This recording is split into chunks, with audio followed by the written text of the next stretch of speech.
بعض کسان د راوو په وخت کې په مسجد کې یو خوا بلې خوا ته پراته یي غځېدلي. بعض کسان په تراوو کې هلته امام قرآن شروع کړی دی، د رحمت میاشت ده، دی دیواله ته څنګ وهلی دی، په ګیم باندې اخته دی. څومره نافرماني کوي، څومره جرأتمن یې د خدای په کور کې په مبارکه میاشت کې په قیام اللیل کې د تراوو په وخت کې امام قرآن وایي د قرآن سما پر تا واجب ده. تا د قرآن سما پرېښول، د امام اتباع دې پرېښول، د مسجد بې حرمتي دې وکړه، هلته په کونج کې بیا په مسجد کې د الله په کور کې په ګیم اخته. نو الله به ولې زلزلې پر موږ نه راولي؟ الله به ولې طوفانونه پر موږ نه راولي؟ الله به ولې بادونه پر موږ نه راولي؟ ما خو تا د مسجد کومه قدرداني کړې؟ د تراوو په وخت کې دوه کسان ناستې بنډارونه کوي، په موبایل سره اخته یي. داسې کسان هم شته چې د تراوو په وخت کې فیسبوک کوي. په دې فیسبوک کې خو تاسو ته معلومه خبره ده، رقم ناوړه تصویرونه راځي. د الله په کور کې تا څه شي وکتل؟ د کومې زنانې تصویر دې وکتې؟ دا مسلماني، دا ته مسلماني وایي؟ ولې اسلام بدنامه یې؟ ولې دین بدنامه یې؟ وخبیثه خو ته د دینه ووځه. اسلام او دین ولې بدنامه یې؟ ولې د مسجد بې حرمتي کوې؟ مه راځه، د تراوه فرض دی پر تا باندې ته راځې. تاسو وګورئ په دې مبارکه میاشته کې الله زموږ څه ناراضه دی. د الله د ناراضګۍ اثرات ویني؟ دا څو ورځې کېږي، څه رقم بادونه دي، څنګه دوړې دي، څنګه طوفانونه دي، خلکو ته یې په لکونو تاوان ورسوي. د چا دیوالونه چپه، د چا خونې چپه، د چا سولر شمسي باد وړي، په لکو توانونه یې ورسول. ورسره سره زلزلې دي. نن سومه ده د زلزلو جټکې محسوسه کېږي. په دې موږ کله کله سوچ ولی دی چې الله زموږ څه ناراضه دی. حال دا دی دا مبارکه میاشت ده، دا د رحمتو میاشت ده. د الله رحمتونه په دې میاشت کې پر جوش راځي. د جنت ټولې دروازې خلاصوي الله، د جهنم دروازې بندوي.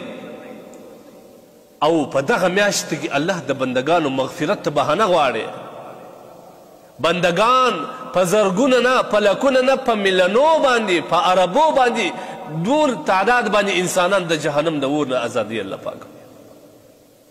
لیکن د هغه باوجود چې دا دومره قدردانه میاشت ده، په دې قدردانه میاشته کې الله بندگانو ته د خپل ناراضګۍ اثرات ښیي. دپاره د څه شي؟ چې د انسانان عبرت واخلي. کله زموږ قوم عبرت اخلي، کله عبرت اخلي. افسوس پر موږ باندې. ګورئ دا واورئ، قرآن کې د کوم قوم لپاره چې الله جل جلاله عذابونه راوستلي دي، او قرآن کې تذکره ده. مختلف عذابونه الله پر مختلف اقوام راوستلي دي. پر بعض باندې الله طوفان راوستلی دی، پر بعض باندې سیلابونه راغلی دي، په بعض باندې زلزلې راغلی دي، په بعض باندې قحط سالي راغلی دي، په بعض باندې د اسمانو څخه ډبرې هم راورېدلې دي. د دې وجه او علت قرآن بیان کړی دی.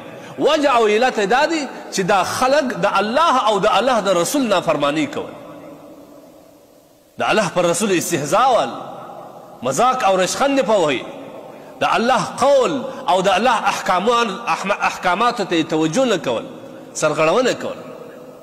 الله په مختلفو عذابو باندې ونیول دا کسان. قرآن کې الله موږ ته وایي ظهر الفساد فی البر والبحر بما کسبت ایدی الناس. په وچه او لنده کې چې کوم فساد تاسو وینئ، کم بادونه، سیلابونه، قحط سالي، دا تاسو وینئ، دا د انسانانو د خپل لاس کړنه ده، د خپلو اعمالو وجه ده. دا الله ځکه ښکاره کوي چې دا انسانان د دې نه عبرت واخلي او د الله لوري ته متوجه سي. ما اصابکم من مصیبه فبما کسبت ایدیکم. کوم مصیبت چې تاسو ته په دنیا کې رسیدي، دا ستاسو د لاس کړنه ده. لهذا کومې زلزلې چې نن موږ وینو، بجای د دې چې موږ د دې نه عبرت واخلو، د الله لوري متوجه سو، الله د ځان نه راضي کو، موږ په دې کې نور وجوهات تلاشو. هغه کسان چې هغه د ټکنالوژي سره متاثره دي، مادیاتو ځپلي دي دا خلک، ساینس او نوي ایجاداتو دومره ځپلي دي چې اوس یې د زلزلې د دغه انکار یې وکړي چې دا د الله د نافرماني په وجه راځي صریح انکار یې کړی کله وایي دا د مځکې پلیټونه واوړي کله وایي مځکه د یو کشپ پر ملا باندې جوړه ده هغه چې وشوري دا وشوري مه کوئ د خدای غږ وګورئ الله سبحانه وتعالی دغه زلزلې اوس نه دي شروع کړي تاسو قرآن مطالعه کوئ قوم شعیب دې د الله نافرماني کول په ناپ او طول کې کمی بیشي کول حقوق الله او حقوق العباد ضایع کړل الله سبحانه وتعالی پر دې عذاب راوستی الله تبارک وتعالی څه وایي الله سبحانه وتعالی وایي دوی یو قسم زلزلې ونیول مځکه په ولرزېدل او د لوړه د اور باران پر راشروع سو موسی علیه السلام قوم په باره کې راځي فاخذتهم الرجفه زلزلې ونیول هلاک یې کړل تباه یې کړل قارون څونه مالدار لیکن کله چې د الله نه فرماني شروع کړه فخسفنا به وبداره دی او ټول مال او دولت و خزانې ټول الله په مځکه ننیسته دا هم د مځکې پلیټونه وښورېده دا هم د مځکې پلیټونه واوښتل که کشف وښورېدې دی هلاک کوي دا مه کوئ ګوره انسانانو په عقیدو باید کار وسي دا دومرې مادیاتو ځپلي دي دومرې متاثره سوي دي چې د الله سبحانه وتعالی قدرت یې هېر کړی دی مخې پر اخوا باندې کړی دی د الله سبحانه وتعالی دا زلزلې هر شی چې دا د دوو وجوهاتو دپاره دي یا عذاب وي یا دا قوم ته الله سبحانه وتعالی عبرت او ازمایش ورکړي چې د دغې زلزلې څخه د عبرت واخلي او د الله لوري ته متوجه سي موږ اسباب ته لا شو موږ پکې د ساینس لارې ګورو بجای د دې چې موږ الله ته متوجه سو الله څومره قادر ذات دا دومره مځکه باوجود د دومره غټو غټو غرو چې پر دې سربیره پراته دي لا بیا هم دا په حرکت کې راځي او دا ټول ستا په امر باندې کېږي په دنیا کې چې څومره مخلوقات دي که لمر دی که سپوږمۍ ده که ځمکه ده که غرونه دي دا د الله جل جلاله د احکاماتو څخه او د الله تبارک وتعالی د قول څخه یوه ذره دومره حرکت نه کوي دا ټول د الله در امر لاندې روان دي د الله د امر سرغړونه نسي کولی تاسو وګورئ حدیث کې اشارې دي دې ته په کومو اعمالو باندې زلزلې زیاتېږي نبي علیه الصلاة والسلام حدیث د ابو هریره رضی الله تعالی عنه روایت دی نبی علیه الصلاة والسلام یو روایت کې فرمایي چې کله دغه لس شیان په دې امت کې زیات سي الله پر دې امت باندې سره سره دوړې بادونه او طوفانونه راولي او زلزلې پر دې ملت باندې پر دې امت باندې راولي ګورئ دا اثرات معلومه خبره سوه چې دا د اعمالو په وجه باندې دا زلزلې راځي نبي علیه الصلاة والسلام وایي کله چې انسانان مال غنیمت دا د ځان ملک وګرځي مال غنیمت ډېر مهم شی دی اوس پر هر یوه بحث کوم دا ډېر وخت غواړي کله چې انسانان غنیمت دا د ځان مال وګرځي په امانت کې خیانت شروع کړي زکات نه ورکوي دا د مال تاوان بولي چې دا زکات زه ورکړم خو زما مال کمیږي دا بعض مالداران به تاسو وینئ په روژې کې په زکات باندې ځان اچي دروازې بندې کړي یا ولاړ سي پر یو خوا باندې سفر وکړي یا د عمرې په سفر باندې ولاړ سي ډېر به دا عمره ستا هم قبوله سي زکات د مال تاوان بولي علم د پیسو دپاره حاصلوي او بل دا نبی علیه الصلاة والسلام کله چې انسانان خپل میرمنې ته پر مور ترجیح ورکړي د میرمنې په وجه مور وهي مور ته چپ عورت ګایږي بدې خبرې ورته کوي شکنځل ورته کوي د میرمنې پر سر باندې او کله کله انسان خپل ملګري دوست ته انډیوال ته پر پلار ترجیح ورکوي پلار ته وایي زما بیټک ته به نه راځې نن زما انډیوالان راغلي دي د انډیوال پر سر و پلار ته خبرې کوي شکنځل ورته کوي جنګ او جدال ورسره کوي دا موږ تصویرونه په د معاشره کې نبي علیه الصلاة والسلام 1400 کاله مخکې بیان کړي دي موږ یې اوس په سترګو وینو دا څونه انسانان سته چې د انډیوال پر سر باندې یې پلار شړلی دی بد یې ورته ویلي دي شکنځل یې ورته کړي دي ان تر دې چې د جنګ رسېدلی او نبي علیه الصلاة والسلام فرمایي چې کله په مسجدو کې شور او شغب زیات سي نور وجوهات هم نبي علیه الصلاة والسلام په دې روایت کې بیان کړي دي وخت کم دی د دې په وجه باندې الله سبحانه وتعالی پر بندگانو باندې طوفانونه راولي، سره سره بادونه پر راولي او زلزلې پر راولي، قحطسالي پر راولي، دپاره د دې چې د خلک عبرت واخلي.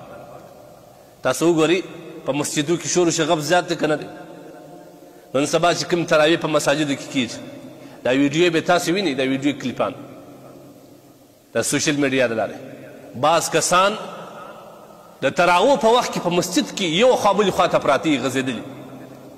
بعض کسان په تراویح کې هلته امام قرآن شروع کړی، د رحمت میاشت ده، دی دیواله ته څنګ وهلی دی، په ګیم باندې اخته دی. څومره نافرماني کوي، څومره جرأتمن یې د خدای په کور کې په مبارکه میاشت کې په قیام اللیل کې د تراویح په وخت کې امام قرآن وایي، د قرآن سیما پر تا واجب ده، تا د قرآن سیما پرېښول، د امام اتباع دې پرېښول، د مسجد بې حرمتي دې وکړه، هلته په کونج کې بیا په مسجد کې د الله په کور کې په ګیم اخته. نو الله به ولې زلزلې پر موږ نه راولي؟ الله به ولې طوفانونه پر موږ نه راولي؟ الله به ولې بادونه پر موږ نه راولي؟ ما خو تا د مسجد کومه قدرداني کړې؟ د تراویح په وخت کې دوه کسان ناستې بنډارونه کوي، په موبایل سره اخته یي. داسې کسان هم شته چې د تراویح په وخت کې فیسبوک کوي. په دې فیسبوک کې خو تاسو ته معلومه خبره ده، رقم ناوړه ناوړه تصویرونه راځي. د الله په کور کې تا څه شي وکتل؟ د کومې زنانې تصویر دې وکتې؟ دا مسلماني، دا ته مسلماني وایي؟ ولې اسلام بدنامه یې؟ ولې دین بدنامه یې؟ وخبیثه خو ته د دینه ووځه. اسلام او دین ولې بدنامه یې؟ ولې د مسجد بې حرمتي کوې؟ مه راځه، د تراویح فرض دی پر تا باندې چې ته راځې. د چی دپاره راځې؟ د الله قهر ته دعوت ورکوې. دا نور انسانان د الله تبارک وتعالی په قهر په غضب باندې ته مخته کوې. مه کوئ د خدای دپاره. الله تبارک وتعالی زموږ څخه ناراضه دی. په دې مبارکه میاشت کې الله زموږ څخه ناراضه. عایشه رضی الله عنها فرمایي، یو کس د عایشه رضی الله عنها څخه پوښتنه کوي صحابي، وایي دا زلزلې ولې راځي؟ عایشه رضی الله عنها ورته وایي کله چې په قوم کې زنا عامه سي، شراب څښل عام سي، بیا الله تبارک وتعالی غیرت پر جوش راځي، د دې قوم ته د عبرت دپاره الله زلزلې راوځي. اوس په دې روژې مبارکه میاشت کې داسې ځوانان هم شته چې د نامحرمو ښځو سره رابطې کوي. داسې ځوانان هم شته چې د نامحرمو ښځو سره ملاقاتونه کوي، یوازې خلوت کې ملاقاتونه کوي. دا نبی علیه الصلاة والسلام حدیث دی چې د انسان سترګې هم زنا کوي، خوله هم زنا کوي، لاس هم زنا کوي، پښې هم زنا کوي، غوږ هم زنا کوي. د سترګو زنا دا ده نامحرمو ښځو ته کتل، د لاس زنا دا ده نامحرمو ښځو ته لاس وروړل، د پښو زنا دا ده د نامحرمې ښځې په خوا روانېدل، او د غوږو زنا دا ده چې د نامحرمې اواز په غوږو باندې اورېدل. په روژه کې ته په زنا باندې اخته یې، نو به الله ولې عذابونه نه راولي؟ ولې به زلزلې نه راځي؟ دا د الله د رحمت میاشت ده. شیطانان الله سبحانه وتعالی بند کړي دي، شیطانان الله سبحانه وتعالی تړلي دي، لیکن ته دومره د شیطان نه واوښته چې په دغه میاشت کې هم ته زنا باندې اخته، د الله په نافرمانۍ باندې اخته. ولې به زلزلې نه راځي؟ ګورئ عزیزانو، د خدای روی وګورئ. نبي علیه الصلاة والسلام په منبر باندې خیږي، یوه زنا باندې پښه کښېښول آمین، بیا یې کښېښول آمین، بیا یې پر بله زنا کښېښول آمین. صحابه و یا رسول الله په موږ کې خو چا نه دعا کړې ده او نه چا بد دعا او شرا کړې ده، ته امین په څه ویلې؟ نبي علیه السلام سر وښورولی، وایي جبریل رالی د الله د لورې شرا راوړه د درو کسان دپاره. یو په هغه کې هغه بدبخته کس دی الله د رحمت څخه دې لرې، لعنت دې وي پر دې کس باندې. لعنت یوه معنا هم دا ده چې د الله د رحمت څخه لرې کېدل. لعنت وي او د الله د رحمت څخه دې لرې وي دا کس چې د روژې مبارکه میاشت راله او دی خدای ته متوجه نه سو، الله ته یې رجوع نه وکړل، ګناهو دپاره استغفار نه وغوښتی، توبه یې نه وکړل، د هغه څه ډک د ګناه د روژې ووتی، دغه کس چې د الله د رحمتو څخه لرې وي. موږ ځان د دې شرامت څخه حق جوړو. څومره جرأتمن یې، څومره جرأت په تا کې دی. ته د الله د عذاب تاب لرې، د دنیا د اور معمولي اور تاب ته لرې، د جهنم د اور څنګه به تاب راوړې؟ مه کوئ، په معمولي اعمال باندې خپل ځواني مه خرابوه، خپل آخرت مه تباه کوه، دا روژې مبارکه میاشت ده. په دې میاشت کې الله ته متوجه سي. کله چې زلزلې راسي بله ورځ ماته چا ویل دا اوس وړ مره چې زلزله راغلې وایي په یو لاندې زیرزمین کې خلک په پتو باندې اخته وه چې کله زلزلې سوې دوی هم راوځغستل. نو ما خدای پاک دغه زیرخانه یا زرزمین پر دې باندې راړولې وای هلته کې ختم کړي وای دا به د ټول انسانیت دپاره یو عبرت وای په دغه مبارکه میاشت کې. بیا نو د خدای د قهر تاب هم نه لري راځغلې هم په پتو باندې په روژه کې اخته د الله تبارک وتعالی د قهر تاب هم نه لري. نو ولې به زلزلې نه راځي؟ ولې به پر موږ طوفانونه دا هم پر موږ کم دی. اوس هم الله ډېر رحیم ذات دی چې پر موږ خو د ډېر سختو عذابو لایقت درلودې او لایقه وو، لیکن اوس هم د الله رحم دی پر موږ باندې. معمولی جټکه راکړي چې بکو زما بنده زما لوري ته متوجه سه بس که. ما درته وویل چې د روژې میاشت دی فرشته اعلان کوي یا باغی الخیر اقبل. دا د خیر میاشت ده، دا د الله ته د نزدېکت و د قرب میاشت ده. بس راسته و یا باغی الشر اقصد. ای د شر غوښتونکې ټول کال دی شر وکړي، نافرمانۍ دې وکړل، ګناهونه دې وکړل، قسم قسم ګناهونه دې وکړل. روژه د دې نه ده، بس که دا میاشت د دې نه ده. بله ورځ په فیسبوک کې یو چا راښکاره کړه دا اوس نږدې په دغه روژه کې 2 کسان په روژه کې هګۍ سره جنګوي، هګۍ سره جنګوي. قیمت یې څو دی د هګۍ؟ 25 یا 32 روپۍ. هګۍ سره جنګوي، په دې باندې د دې جنګ راغلی دی، بل یې په چاړه وهل دی، مړ کړی دی. دا به هم د الله حضور ته ورغلی چې زه پر څه شي رالم، پر څه شي زما ځنې راوتړلې، پر څه شي زه قبر ته ور واچولم. دا بل قاتل به هم د الله حضور ته ورځي په دا روژه کې تا څنګه قتل وکړي، په روژه کې قمار کوي، په روژه کې هګۍ جنګی.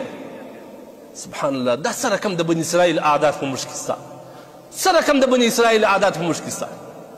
باوجود د دې چې د رحمت میاشت ده، د مغفرت میاشت ده، د جهنم څخه د ازادۍ میاشت ده، موږ ټول شاته وغورځول، نور مې قمار او خمار ته مخه کړل، هګۍ جنګوو، چکې کوو، ټورنمنټونه جوړوو، پتې کوو، رقم رقم ناوړه اعمال کوو، رقم رقم سروزونه غږوي. د شپې تاسو وګورئ په دا بنګلو کې څه رقم د سروزو آواز راوځي. الله پاک جل جلاله دې موږ ته هدایت وکړي. په دې روژې په میاشت کې پکار دا ده علاج یې دا دی چې موږ الله ته متوجه سو. دغه کلمه ډېره وایست لا اله الا انت سبحانک انی کنت من الظالمین. د قرآن آیات هم دی. ربنا ظلمنا انفسنا وان لم تغفر لنا وترحمنا لنكونن من الخاسرین. الله ته متوجه سي. دا د الله د ناراضګۍ علامې دي او الله په ډېر معمولي شی زموږ سره راضي کېږي. 2 رکعاته نفل وکړه، توبه وباسه، په دې روژه کې توبه وباسه. الله تعالی لاسونه پورته کړي چې الله بیا نه کوم توبه مې د خدای بیا نه کوم، ورته وژاړه. الله غفور رحیم ذات دی، الله به دې معاف کړي. لیکن که در څو موږ توبه نه یې کړلې الله سبحانه وتعالی به د عذابونه نور هم پر موږ زیات دی.